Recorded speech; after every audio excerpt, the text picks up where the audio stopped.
চেন্নাইয়ের পিচে ভালো করার মতো বোলার আমাদের ছিল না।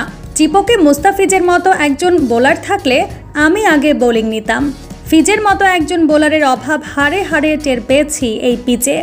ফাইনাল ম্যাচ হেরে মুস্তাফিজকে নিয়ে একই বললেন হায়দ্রাবাদের ক্যাপ্টেন প্যাট কামিন্স। দীর্ঘ 10 বছর পর আইপিএল শিরোপা জিতল কলকাতা। হায়দ্রাবাদকে একেবারে পাত্তাই দেয়নি কলকাতা। আজ প্রথমে টসে জিতে ব্যাটিং করার সিদ্ধান্ত নেয় প্যাট কামিন্স। ব্যাটিংয়ে নেমে মাত্র 113 রানে অল আউট হয় হায়দ্রাবাদ। শুরু থেকে শেষ পর্যন্ত ব্যাটসম্যানরা আসলো আর গেল। মাত্র 114 রানের টার্গেট পেয়ে প্রথম থেকেই মেরে খেলেন কলকাতা। যদিও সুনীল নারিন আজ টিকতে পারেনি। নারিন আউটের পর ভেঙ্কটেশ আইয়ার মাঠে নেমে মাত্র 10 ওভারেই খেলা শেষ করে দেয়।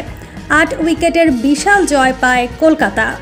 ম্যাচ শেষে হায়দ্রাবাদের ক্যাপ্টেন প্যাট কামিন্স বলেন, এই পিচটা স্লো ছিল।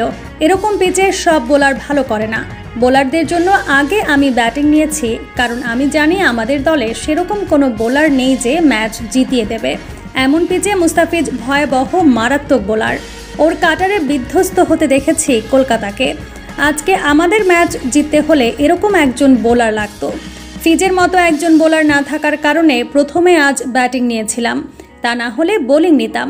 একজন বোলারের কারণে পুরো প্ল্যান আমাদের বদলাতে হয়েছে। আমাদের বোলিং লাইন আপ একটু ভালো হলেই ভিন্ন কিছু হতো, আর ব্যাটিংটা আজ ভালো হয়নি। ভাগ্যে হয়তো ছিল না। প্রিয় দর্শক, ফিজ থাকলে এই চিপকের মাঠে সত্যি কি ভিন্ন কিছু হতো? কমেন্ট করে জানিয়ে দিন আপনার মতামত।